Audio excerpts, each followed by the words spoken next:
But inflation figures out today, and I'm joined by National Senator Matt Canavan, the former Resources Minister. Matt, always great to see you. Now, these inflation figures today are good news, the headline at least. It was for last month, only 1 month this time, and the good news is that it fell more than expected from 7.4% to 6.8%, and the Prime Minister, of course, was pleased, as you heard. Here he is. The figures today on inflation are promising. We wouldn't put it more than that. We know that people are doing it tough, but inflation is heading in the right direction. But Matt Canavan, have a look at what sectors had the worst rises, and one thing really stands out. The highest inflation was with the very item where the government has the biggest role, electricity. Our electricity went up 17.2% inflation. What does that tell you? Well, it tells me that a lot of this is government-driven, Andrew, and I just want to say up front too, though, I don't think 6.8% inflation is good news. It shows the demoralising effect of low expectations. I mean, to think that a few years ago we would think that people going backwards, and that's what happens, people go backwards 6.8% in their real wealth and their real wages, is something to be acceptable or welcome, is absolutely ridiculous. There is no way we should have inflation at these levels, and a lot of it's government driven. As you say, governments have adopted net zero policies that have restricted our energy supplies and made artificial man-made shortages of energy, which has led to these price increases of 17% for electricity. But when you look further down too, Andrew, those things that use electricity are also clearly feeling the pinch. So building products are very energy intensive to build, bricks and other things, concrete. They've gone up by 13%.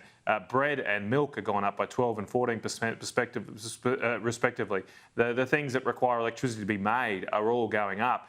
And so if people are going to pay 12% more for their daily bread, I don't think that's something the Prime Minister should be welcoming in the Parliament. I think he seems completely out of touch, because all we're debating this week is ways we can put more taxes, more carbon taxes on these things and push that inflation figure and your cost of living higher. Where is the plan from this government to actually help bring inflation down?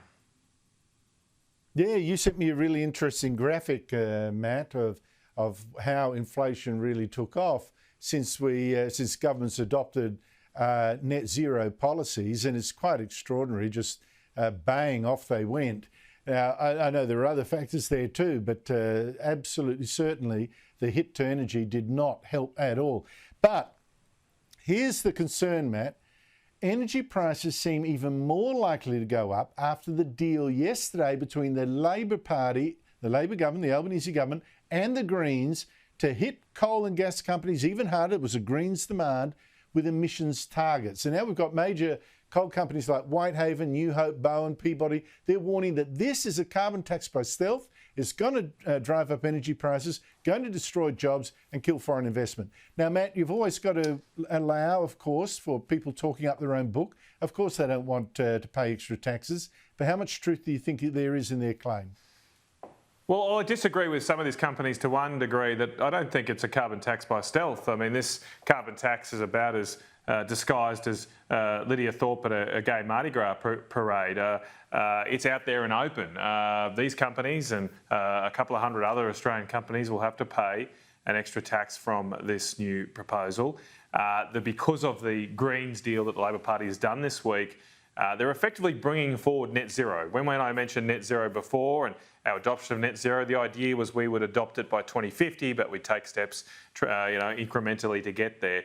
The Greens deal that's been announced this week, the sellout that Labor has done of workers' interests, is to bring forward that net zero date to today for new coal and gas investment. So if you're a new coal and gas investment going forward, you'll have to net off all of those emissions. You'll have to have net zero now. You won't have to have net zero in Russia. You won't have to have net zero in China. You won't even have to have net zero in the US or Europe, but you'll have to have it here in Australia.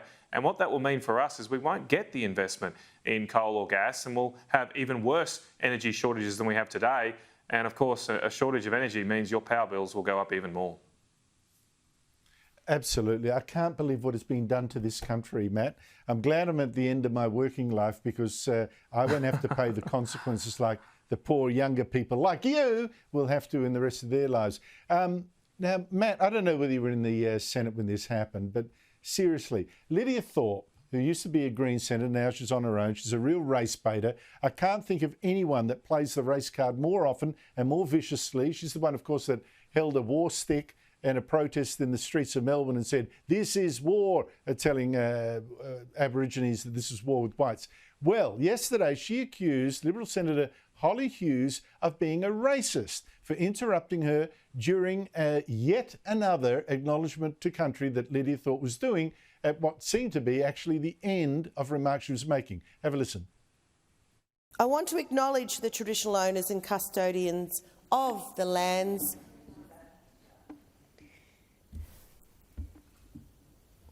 Is that racism? Is that racism? Can I just call out racism in this chamber right now, please? I'm making a point of order that I'm in my workplace and I don't need racists being racist to me while I'm reading my speech. Can you please make sure that I am not targeted with racism while I'm trying to do my job, please?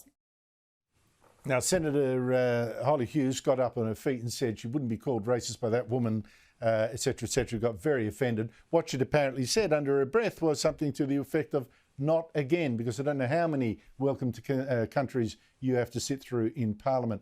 Matt Canavan, what's your take on that confrontation? Well, everything's racist now, Andrew. Everything we do, we breathe, you're racist. You walk down the street, you're racist. I was looking the other day, even if you post some memes on Twitter, some images can be racist as well. And so Lydia is just following the well-torn path here, well-trodden path, where everybody is just calling everybody racist. And it has two effects. One, it's very tiring, obviously, and insulting to those people called these names. But two, of course, it's just completely removing any impact of the word racist. I mean, there are still some people who do engage in racist conduct, and that should be condemned, but it's hard now to distinguish that because, as I say, even breathing is racist these days. Well, don't forget that there's other people saying they're sick and tired of welcome and to countries, acknowledgement of countries, include, for instance, Senator Jacinta Nampijinpa-Price, who's Aboriginal herself. She says, enough. Another racist, Andrew, of course. Another racist, obviously. Yeah, we're all racist, absolutely. I mean, it's ridiculous. Honestly. And from the biggest race baiter in Parliament too, let me tell you that.